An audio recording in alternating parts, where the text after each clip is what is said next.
সাধারণ ছাত্ররা কোঠা বিরোধী আন্দোলন করছিল।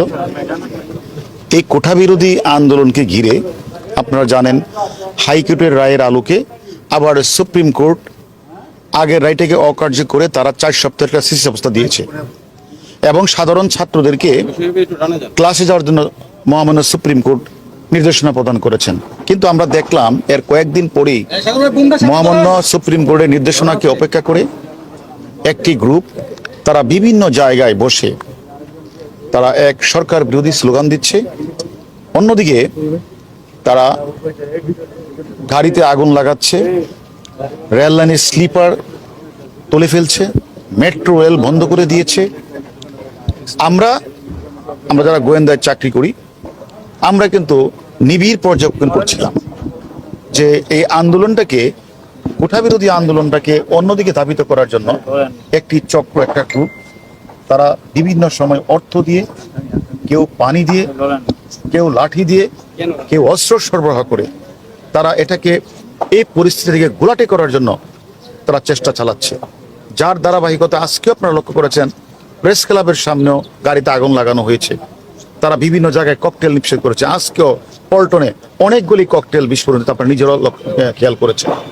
তা আমার কথা হলো এগুলি তো কোমলমতি সাধারণ ছাত্রদের কাজ না। এবং আজকে আপনারা লক্ষ্য করেছেন স্বাধীনতা বিরোধী কয়েকটি ছাত্র সংগঠন তারা আজকে বিভিন্ন জায়গাগুলিতে তারা আজকে কিন্তু মিছিল সমাবেশ করেছে।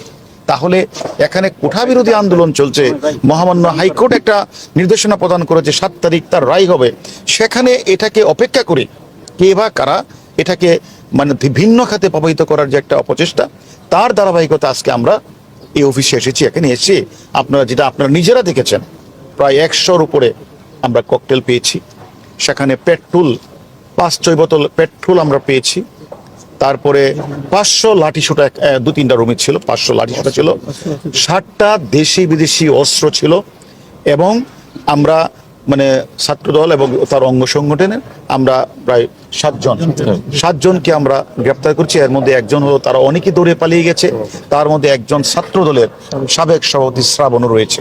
আমাদের কথা হলো আমরা যাদেরকে গ্রেপ্তার করি তাদেরও জিজ্ঞাসাবাদ করব তারা কেন, কি উদ্দেশ্যে, কারা এই অফিসগুলিতে লাঠিসোঁটা থেকে বিভিন্ন অস্ত্র তারা রেখেছে। এক দ্বিতীয়ত হলো আমরা এটাও দেখেছি একটি গ্রুপ যেমন অর্থ দিয়ে বিনিয়োগ করছে, অস্ত্র দিয়ে সরবরাহ করছে, আবার তারা গুজব ছড়িয়ে বিভিন্ন পরিবেশটাকে বিভিন্ন দিকে মানে ঘুরিয়ে নেওয়ার চেষ্টা করছে। তাই আমরা বিনীত অনুরোধ করব যারা এই গুজব ছড়াচ্ছে, যারা এই ধরনের অর্থ বিনিয়োগ করছে, যারা এখানে বিভিন্ন লাঠিসোঁটা সরবরাহ করছে, অস্ত্র সরবরাহ করছে, আমরা মনে করি অতীতেও যারা এই অপরাজনীতি বা ষড়যন্ত্র রাজনীতি করছে তাদেরকে আমরা ছাড় দেইনি।